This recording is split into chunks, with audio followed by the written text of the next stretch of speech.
I thought marrying Damien Russo would save my father. I didn't know it would cost me the last quiet piece of my life. The night he came for us, the rain hit our apartment windows so hard it sounded personal, like the sky itself had decided we had run out of chances. I was standing in our kitchen in socks with holes in the heels, staring at a final notice from the electric company, while a pot of boxed macaroni cooled untouched on the stove. My father sat at the table with his head in his hands, the sharp smell of whiskey sinking into the peeling wallpaper, and I remember thinking that 24 was too young to feel this tired. I had worked a 10-hour shift at the diner, picked up a catering gig for the weekend, and still couldn't make the numbers on those bills mean anything except disaster. Then someone knocked on our front door. Not politely, not like a neighbor. 3 hard pounds that shook the frame and drained what little color my father had left. He looked up at me, and for the first time in months, I saw something in his eyes worse than shame. Fear. "Claire," he said, his voice cracking on my name. "Don't open that door." But it was already too late. The knob turned. The lock gave way with a soft metallic click I still hear in my sleep. The first man inside was broad-shouldered and silent, dressed in a charcoal suit that probably cost more than my rent for a year. The second was leaner, watchful, with the kind of stillness that made the room feel smaller. And then Damien Russo stepped in behind them, carrying the cold night air with him like it belonged to him. He wasn't the loudest man I'd ever seen. That would have been easier. He didn't need volume. He had the kind of presence that made everything else fall back without being told. Tall, dark-haired, perfectly composed. He looked around our apartment once and somehow managed to notice every crack in the walls, every unpaid bill, every bad decision that had led us here. His black overcoat was damp with rain, but his expression was untouched by it, calm and precise, like storms happened for other people. "Marcus Bennett," he said, his voice low and smooth. "You've been difficult to reach." My father stood. Too fast, nearly knocking over the chair. "Mr. Russo, I just need more time." Damien's gaze shifted to him, then to me. I felt it like a hand closing around the room. "Time," he repeated softly, as if testing the word and finding it useless. "You borrowed a great deal of it already." I didn't know the full number then. I only knew my father had lied. Again. About the rent. About the collection calls. About everything. My stomach tightened as Damien's attention settled on me for one long second. Not crude. Not careless. Intent. Like he was filing my existence into some private ledger. "Who is she?" he asked. "My daughter," my father said too quickly. "She has nothing to do with this." Damien took 2 steps forward, his polished shoes quiet against our scratched linoleum. He stopped beside the table and lifted the overdue bill between 2 fingers, glancing at it before setting it back down. "Everything you love has something to do with this," he said. Then he looked at me again, and the air in that tiny apartment changed. "Tell me, Claire," he said, my name sounding dangerous in his mouth. "How far would you go to keep your father alive?" I should have said no. Maybe a smarter woman would have. Maybe a braver one. But there was nothing brave about the way my father looked at me that night, pale and shaking beneath the buzzing kitchen light, like he had already started saying goodbye. I wrapped my arms around myself and tried to ignore the cold creeping through the apartment walls. "What kind of question is that?" I asked, hating how unsteady my voice sounded. Damien Russo did not blink. Rainwater glistened on the shoulders of his coat, and one drop slid down the dark wool without him seeming to notice. "A simple one," he said. "How far?" My father stumbled forward. "Do not drag her into this. This is between you and me." Damien turned his head just enough to acknowledge him. "It stopped being only about you the moment you failed to pay me back." The words landed with terrible calm. No shouting. No threats. Just certainty. I looked at my father, really looked at him, at the deep lines around his mouth, at the hands that used to build things and now could barely hold a coffee mug steady. "How much?" I whispered. He closed his eyes. He did not answer. Damien did. $800,000. The number hollowed out the room. I actually laughed once, a small broken sound, because it did not feel real. People like us did not owe numbers like that. We owed late fees and parking tickets and utility bills. We did not owe sums that could buy houses. "That is impossible," I said. "Exactly," Damien replied.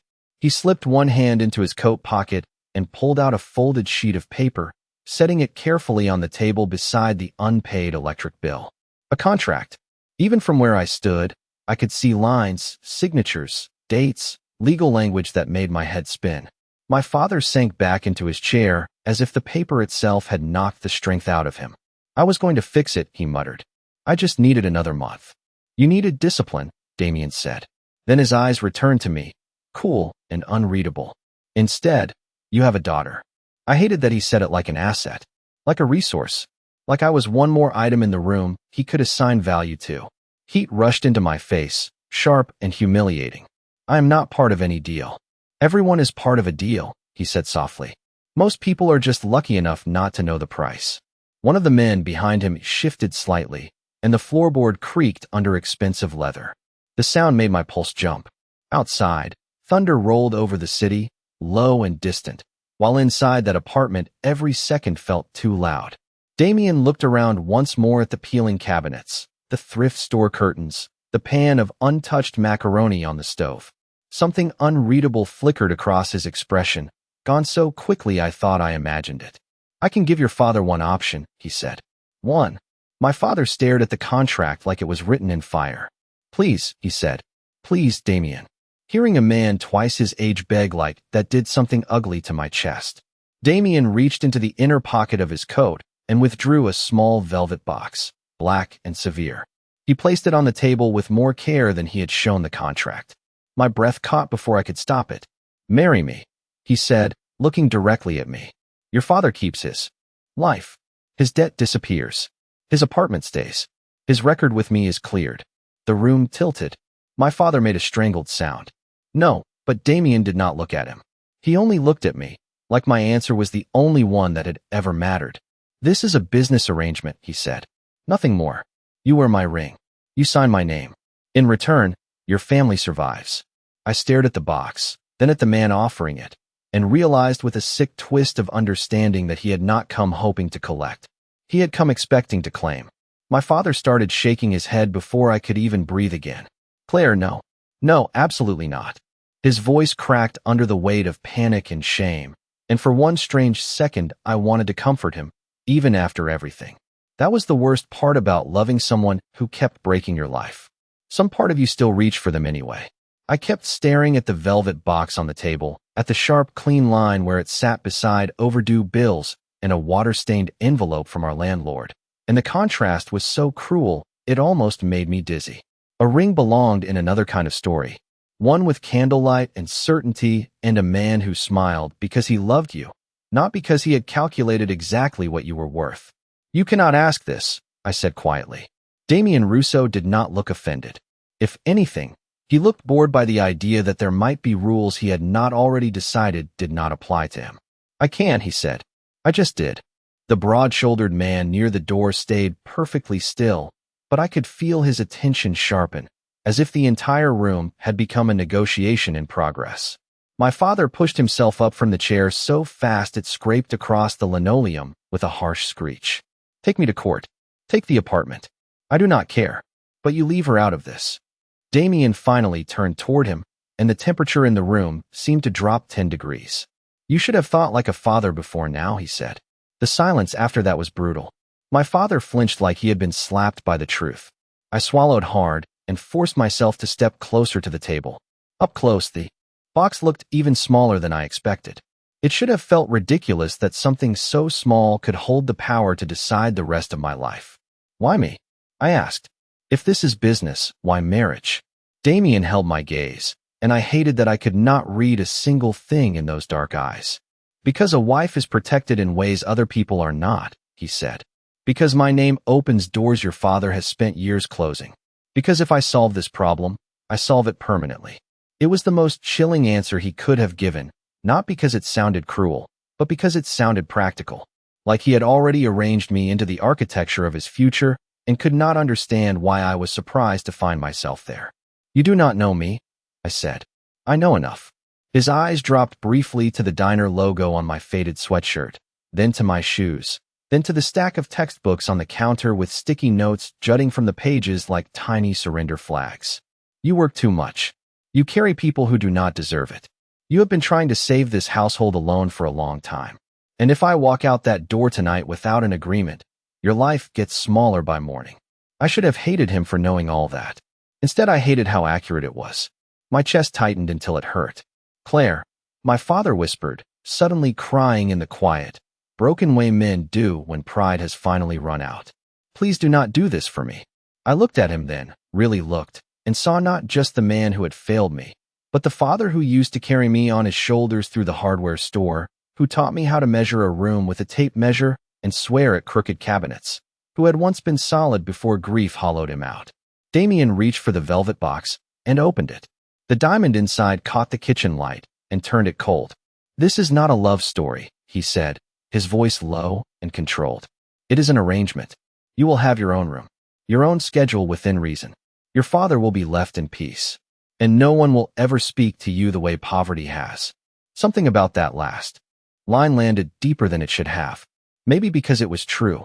Maybe because I was so tired of being scared every time the phone rang. I pressed my nails into my palm until the sting steadied me. Then I lifted my chin and heard myself ask the question that changed everything. If I say yes tonight, when do I become your wife? Damien did not smile. He just looked at me with that terrifying calm and said, tomorrow. The word tomorrow did not sound real. It hung in our kitchen like smoke, thin and suffocating, turning everything familiar into something distant and strange. My father made a broken noise under his breath and reached for me, but I stepped back before he could touch my arm. I could not bear comfort from him then. Not when comfort was the one thing he had stopped knowing how to give. Damien closed the ring box with a soft click that seemed louder than thunder. You need rest, he said, as if he had just informed me of a meeting time instead of rewriting my life. A car will arrive at 9 in the morning. I stared at him. I have not said yes. His gaze settled on me with that infuriating steadiness. But you will. I wanted to throw something at him. I wanted to scream. Instead, I folded my arms tighter over my chest and felt the cheap cotton of my sweatshirt bunch beneath my fingers. You act like I do not have a choice. You do have a choice, he said. That is what makes this generous. For one wild second, I almost laughed in his face. Generous. The word bounced around my skull with a kind of elegant cruelty. My father sank into the kitchen chair and covered his mouth with both hands. He looked smaller than I had ever seen him, like grief and debt had finally finished the job time started years ago. Please leave, I said. My voice came out hoarse. Damien studied me for a moment, then inclined his head once, almost formal. 9 o'clock, Claire. He turned toward the door, his men moving with him in perfect silence, dark coats and polished shoes, and the faint scent of rain following them back into the hall. At the threshold, he paused without looking at me. Do not make the mistake of confusing this with cruelty, he said. Cruelty would have been leaving you here to drown in someone else's failures. Then he left. The apartment felt different the second the door shut. Smaller, colder, like whatever had walked in with him had taken the last oxygen with it on the way out. I stood completely still, listening to the storm lash the windows, to the old refrigerator hum, to my father trying not to sob behind me. Finally, I turned around. $800,000. I asked. My words were low, but they hit like thrown glass. You let it get that bad? He dragged his hands down his face, red-eyed and ruined. It was not supposed to happen like this. That is not an answer. I was trying to save the business. What business? I snapped. The business that failed 3 years ago? The one you keep talking about like it is coming back if you just believe hard enough. He flinched and looked away. That told me everything. I paced the narrow kitchen, stepping around the wobbling chair, the stack of unpaid bills, the pan still sitting on the stove like dinner mattered. You used me, I said. You may not have signed the contract, but you used me anyway. Every double shift, every excuse, every time you told me we were just behind for one more month. I never wanted this for you. His voice broke on the last word. I laughed then, once, sharp and joyless. That does not really matter anymore, does it? He started crying openly after that, shoulders shaking, apologies spilling out in fragments. I could not listen. I walked to my bedroom and shut the door, then sat on the edge of my mattress without turning on the lamp. The room smelled faintly like detergent and old books. My sneakers were lined up by the closet. My second-hand dresser leaned slightly to one side. On the wall above it hung the community college acceptance letter I had taped there at 19 because I had needed proof my life was going somewhere. I stared at it until my eyes blurred. 9 hours. That was all the time left between the life I hated and the life I had not chosen. I thought about running. I thought about packing a duffel bag and disappearing before sunrise, taking a bus to somewhere flat and anonymous where no one knew my name. But then I pictured my father alone in that kitchen, and I hated myself for the fact that it still mattered. My phone buzzed on the nightstand. Unknown number. My heart slammed once against my ribs before I picked it up. There was only one message. Sleep, Claire. Tomorrow will be long. No name. No signature. He did not need one. I looked at the screen until it dimmed in my hand, and that was the moment I understood something that should have terrified me more than it did. Damien Russo was not waiting to see what I decided. In his mind, the decision had already been made. I did not sleep. I lay on top of my blankets in yesterday's clothes, staring at the water stain on the ceiling above my bed while rain tapped softly against the window like fingers asking to be let in. Every time I closed my eyes, I saw the black velvet ring box sitting beside our unpaid bills, elegant and obscene, like someone had dropped a piece of another woman's life into mine by mistake. At 6:30, I gave up pretending and got out of bed. The apartment was gray with early morning light and smelled like burnt coffee and old regret. My father was already awake, sitting at the kitchen table with a mug in both hands, his eyes swollen and hollow. He looked at me like he wanted to speak, but neither of us had earned words yet. I moved around him in silence, brushing my teeth at the sink because the bathroom faucet had stopped working 2 weeks ago, then pulling my hair into a low ponytail with an elastic stretched almost to breaking. My reflection in the microwave door looked pale, older than 24, and far too ordinary to be standing on the edge of a life like this. At 8:15, I opened my closet and stared at the small row of clothes hanging there. Diner uniforms. A winter coat with a missing button. 2 sweaters I had owned since community college. 1 black dress I kept for funerals and interviews. I chose the dress because it seemed honest. If I was walking into the death of one life and the interview for another, it covered both. The fabric was plain and slightly too loose at the waist from months of skipped meals and overtime shifts, but it was clean. I stepped into it, zipped it up, and slid my feet into the least scuffed pair of flats I owned. When I came back into the kitchen, my father stood so quickly his chair scraped the floor. "Claire," he said, voice already breaking. "You do not have to do this." I picked up my purse from the counter and checked for my wallet, my phone, the peppermint lip balm I always carried like a superstition. Anything to avoid looking directly at him. "That would have meant something yesterday morning," I said. He winced. "Good." Some bitter corner of me wanted him to. "I can fix it," he whispered. "I will find a way." I finally met his eyes. "You had years to find a way." His mouth opened, closed. There was nothing left to say after that. At 8:59, a black sedan pulled up outside our building. Right on time. Of course it did. I saw it through the front window, long and polished and out of place on our cracked street, and my stomach dropped so hard I had to grip the edge of the counter. My father looked too. For one strange second, neither of us moved. Then he started toward me, tears already gathering again, but I stepped back. "Do not make this harder," I said quietly. "Please." He stopped like I had drawn a line across the floor. "I am sorry," he whispered. "I know," I said, though part of me was not sure that was true. I slipped on my coat, even though the rain had stopped and the morning air looked mild. I needed armor, and cheap wool was all I had. When I opened the apartment door, a man in a dark suit was already waiting in the hallway. Not the broad one from last night.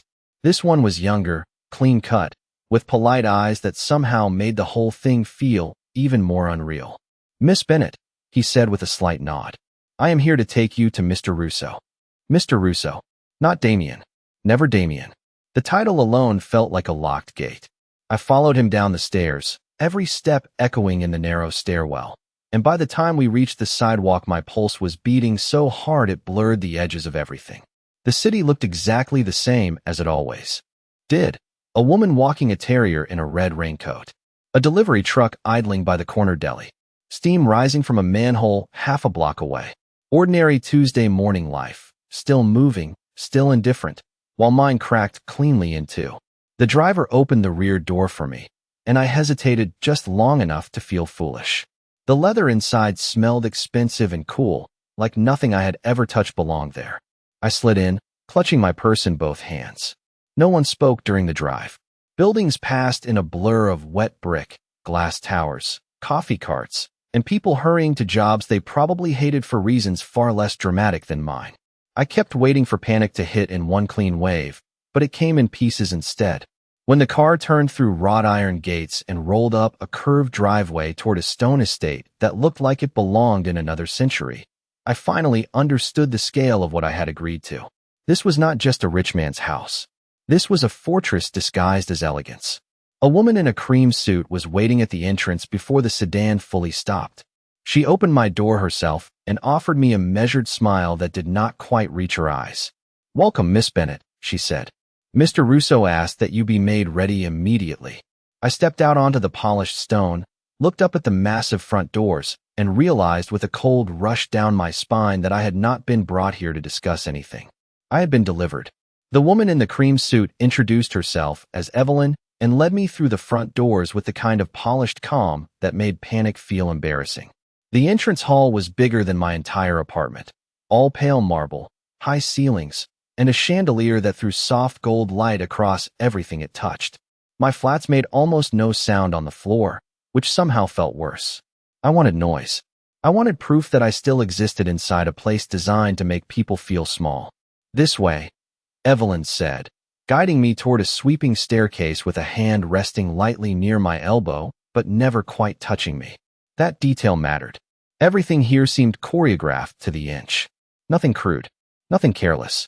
Just smooth control and expensive packaging.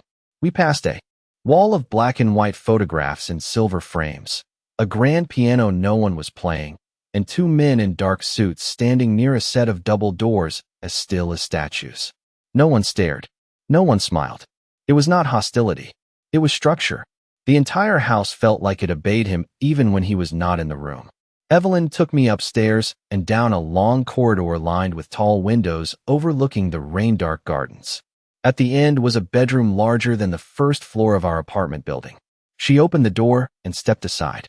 "You may get ready here," she said. I stood in the doorway, unable to move for a second.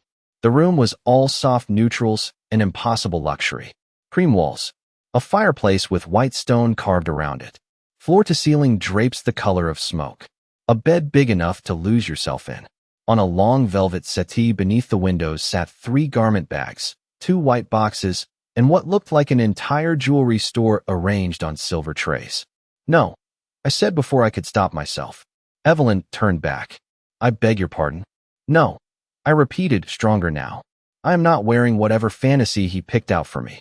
I have a dress." Her expression barely changed, but something like pity flickered in her eyes. "Mr. Russo anticipated you might say that." That made my teeth clench. Of course he had. Of course he had built my resistance into the schedule. Evelyn crossed the room and unzipped the center garment bag with careful hands. Inside was a dress in soft ivory silk, simple and elegant, with clean lines and no lace or dramatic flourishes. Not a princess gown. Not a costume. Somehow that made it worse. He had not chosen something loud enough to reject easily. He had chosen something that understood me. "I am not putting that on," I said, though my voice had weakened. "You may wear your own dress if you prefer," Evelyn said. "But the ceremony begins in 50 minutes, and the photographer has already arrived." I turned sharply. "Photographer? For the legal record and family archives." Family archives? The phrase sent a chill over my skin. As if by the time the camera flashed, history would decide I had always belonged here. I walked farther into the room and set my purse down on a polished side table, trying not to look rattled. On the vanity sat a glass of water, fresh strawberries, and a small folded note with my name written in dark ink. I stared at it for a second before opening it. The handwriting was precise, almost severe. "Eat something. You look like you forget when you are anxious." I crushed the note in my hand before I even thought about it. Heat rushed into my cheeks, half anger, half something far more unsettling. He had noticed that. At some point, in the middle of all this, he had noticed that I skipped meals when I was overwhelmed. "Where is he?" I asked. Evelyn smoothed an invisible wrinkle from the bedspread. "Mr. Russo is downstairs handling final arrangements." "Of course he is." I laughed once under my breath, but there was no humor in it. I moved toward the windows and looked out over the grounds. A Blacktown car sat near the circular drive. Beyond it, trimmed hedges and iron gates marked the edge of the property like the borders of a private country. I was not at a wedding venue. I was inside a kingdom someone else had built, and every path out of it ran through him. "Miss Bennet," Evelyn said gently, "whether you were the dress you brought or the one he chose, the outcome of the morning will be the same." I turned to look at her. "You say that like it is supposed to comfort me." She held my gaze for one quiet second. "No," she said softly. "I say it because you should walk into it with your eyes open." Then she left me alone in that enormous room with the silk dress, the untouched strawberries, and the crushed note in my hand. And for the first time since the black sedan pulled up outside my building, I let myself ask the question I had been avoiding. If Damien Rousseau noticed things that small, remembered things that private, and planned around my every protest before I made it, then what exactly had he been doing before he ever knocked on my father's door? I changed into the dress he chose because I hated the thought of giving him the satisfaction of being right almost as much as I hated the thought of walking downstairs in the black funeral dress from my old life. The ivory silk skimmed my body without clinging, soft and cool against my skin, expensive in a way I felt rather than understood. It fit too well. Of course it did. Evelyn returned 10 minutes later with a pair of low heels, a hairbrush, and the kind of quiet efficiency that suggested she had dressed frightened women before. She did not say much as she pinned my hair back from my face and fastened a pair of pearl earrings at my ears. I appreciated that. Silence felt more merciful than kindness. When she was done, I looked at myself in the mirror and barely recognized the woman staring back. I still had my mother's mouth, my father's dark brows, the same cautious blue eyes that always made me look more hopeful than I felt. But the rest of me had been translated into someone else's language. Polished, composed, claimed.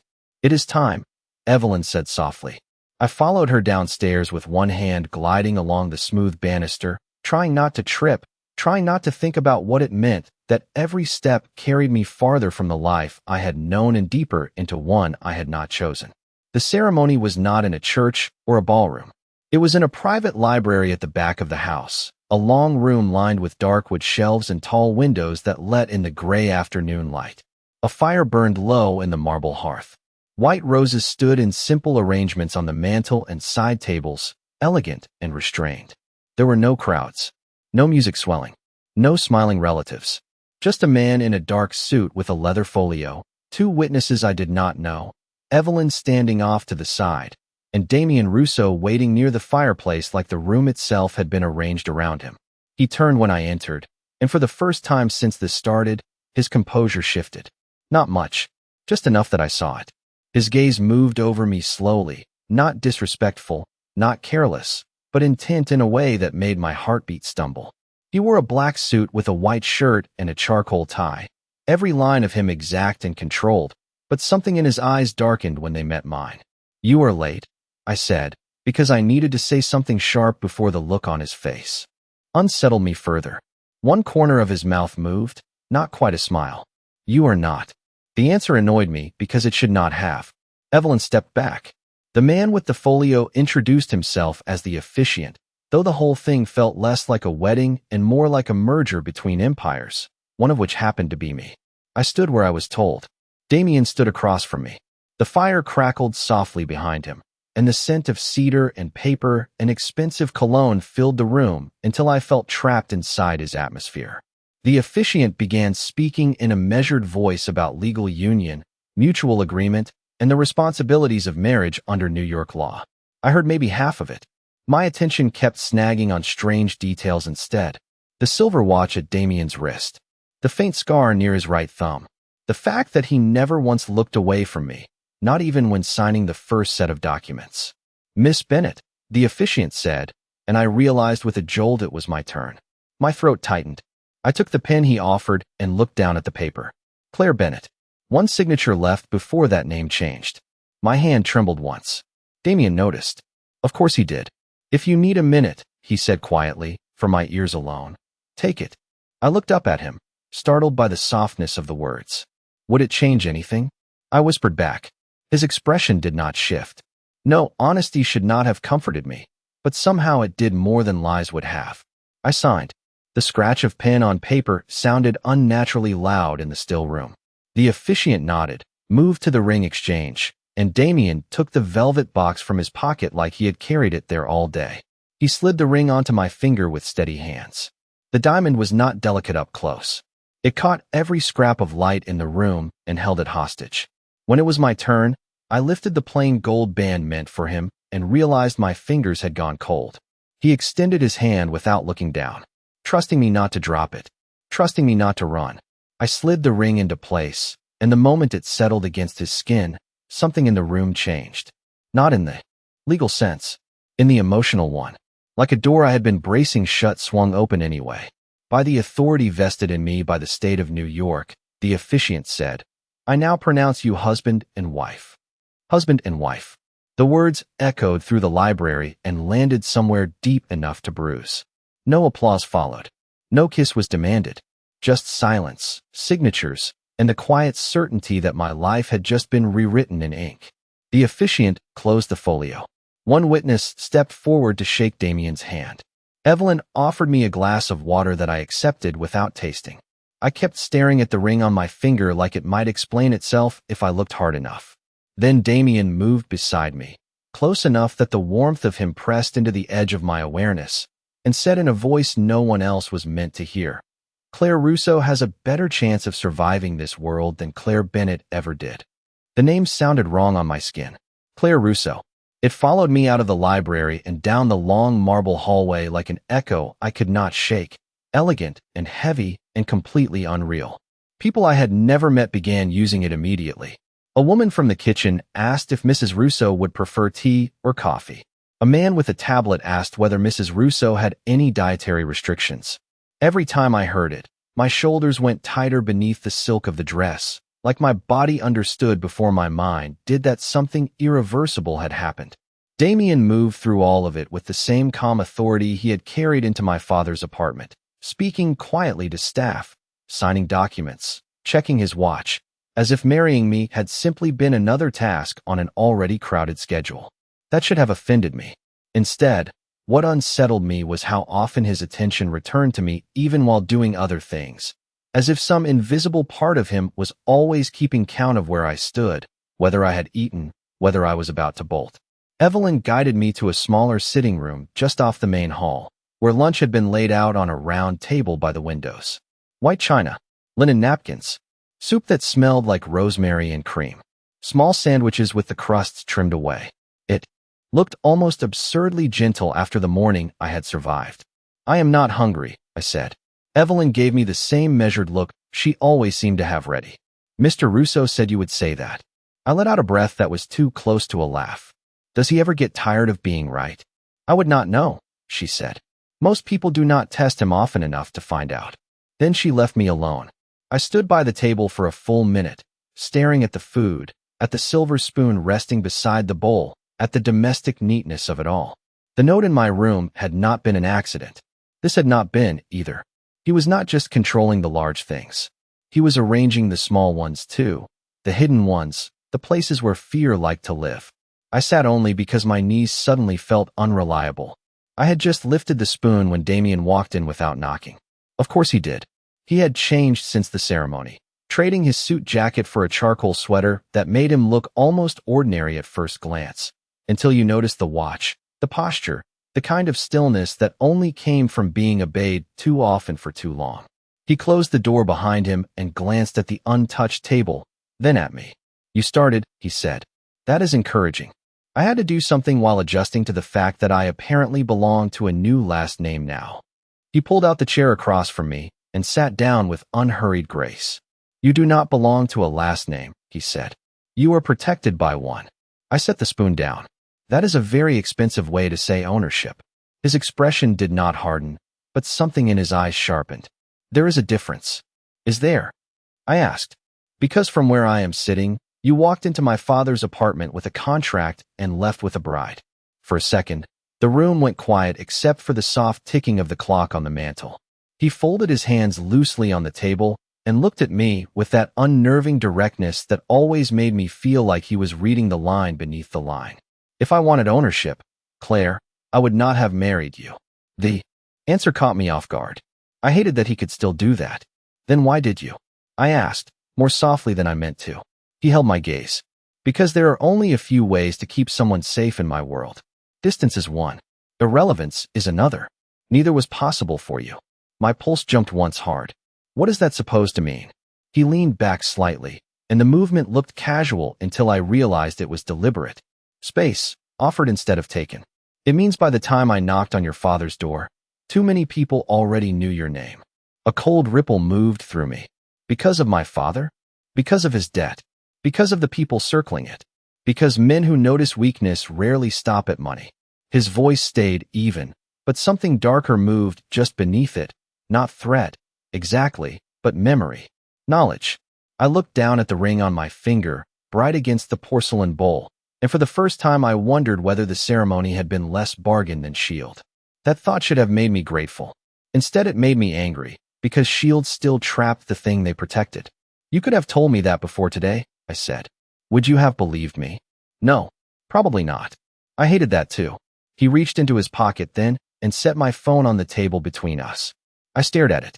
It was the same cheap phone I had left in my coat pocket that morning, now fully charged, the cracked corner of the case familiar enough to make my throat tighten. Your father has called 3 times, Damien said. He is safe. The debt is cleared. His rent is paid through the end of the year. I looked up so fast the room blurred for a second. You already did that. I said I would. There was no pride in it. No performance. Just fact. I picked up the phone, suddenly unsteady, and wrapped both hands around it like warmth. Why do I get the feeling you are not used to people doubting you? I am not used to needing them not to. The words landed somewhere dangerous. Before I could answer, a sharp sound cut through the quiet. Not loud. Not dramatic. Just the buzz of the phone in my hand. Unknown number. My stomach dropped.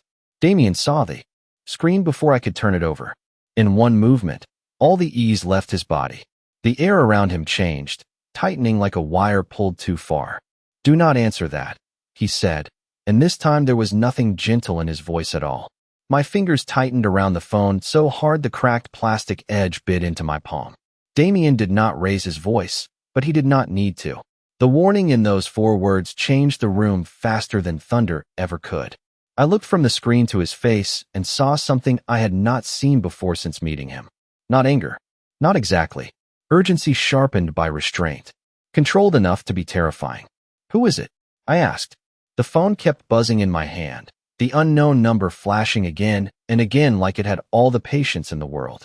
Damien stood slowly from his chair, every movement deliberate. Someone testing boundaries, he said.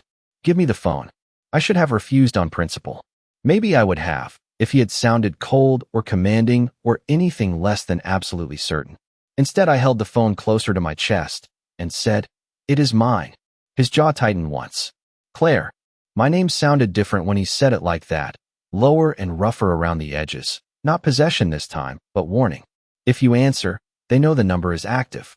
If they know it is active, they know you are not where you were this morning. And if they know that, they start asking why. The call stopped. For half a second the silence was worse. Then a text appeared. No greeting. No name. Just 6 words on the screen in plain gray bubbles. We know where your father lives. All the warmth drained out of me so fast, I almost dropped the phone. Damien crossed the room in 2 strides and took it gently from my hand before I could react. Gently. That was what I noticed most, absurdly enough. Not snatching. Not force. Just immediate, precise control when mine had vanished. His eyes moved once over the message, and something cold settled over his face like a mask I realized had been waiting underneath all along. Stay here, he said. No. I snapped, standing so quickly my chair scraped the floor. Do not tell me to stay calm and sit down like I am furniture in this house. That message is about my father. And that is exactly why you will do as I say for the next 5 minutes. His voice stayed level, but the steel under it was unmistakable. He turned toward the door and opened it. One of the suited men from the hallway appeared instantly, as if he had been listening for his name inside the walls. Lock down the West Wing, Damien said. No outside calls from staff. Find out where this number originated and put 2 additional men on Bennett. Bennett, not Marcus, not your father. Just the name, like a file already in motion. The man nodded once and disappeared. I stared at Damien, heartbeat pounding so hard I could hear it in my ears. You said he was safe. He is. That text does not feel safe to me. Damien looked back at me then, and whatever he saw on my face seemed to make him choose his next words more carefully. There is a difference between danger and threat, he said. Threats are often made because true access is no longer possible. Often, I repeated. That is not comforting. I am not trying to comfort you, he said. Then his expression shifted, just slightly, and he added, more quietly, I am trying to keep you informed without letting fear make decisions for you. That should not have mattered, but it did. It mattered because he was not lying to soften anything. He was giving me the truth in clean pieces, and some terrified part of me trusted clean pieces more than pretty ones. He stepped back into the sitting room and closed the door, returning the phone to the table, but not yet to me. Your father will be moved, he said. Today. I blinked. Moved where? To an apartment connected to one of my residential properties. Private entry. Building security. He will have what he needs. You already arranged that too? I arrange for possibilities before they become emergencies. He said it like weather. Like gravity. Like this was simply the architecture of being him. I pressed both hands flat against the table to steady myself. How long have you been arranging things around me? He went still. The fire cracked softly in the next room. Somewhere deeper in the house, a door opened and shut. But inside that, small silence. Nothing moved except the question hanging between us. His eyes met mine fully, and for the first time since this began, he looked less like a man in control of every outcome and more like someone deciding how much truth I could survive in one day. Long enough, he said at last, to know your coffee order, the nights you leave the diner too tired to eat, and the fact that you always call your father on your walk home even when you are angry with him. The room tilted, not from fear alone, from recognition, from the sick, impossible realization that his attention had reached into corners of my life I thought were too ordinary for anyone to notice. You had me watched, I whispered. Protected, he corrected. Before you were my wife, you were a variable attached to a debt that had already attracted the wrong kind of interest. After a while, that stopped being the only reason. I could not breathe for one stretched second.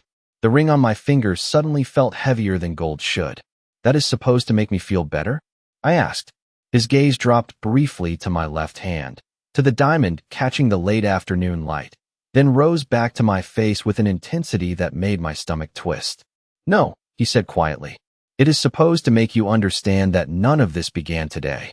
Outside the tall windows, the sky had started to darken again, clouds gathering low and silver over the estate grounds. Somewhere beyond those gates, the life I used to call mine was already shrinking in the rearview. Inside this house, with my father being moved by men I had never met, and my phone now capable of carrying other people's threats straight into my hands, one truth settled over me with unnerving clarity. Damien Russo had not married me on impulse. He had stepped into my life like a man collecting something he had already decided was his to protect, and maybe, in ways I was only beginning to understand, his to lose.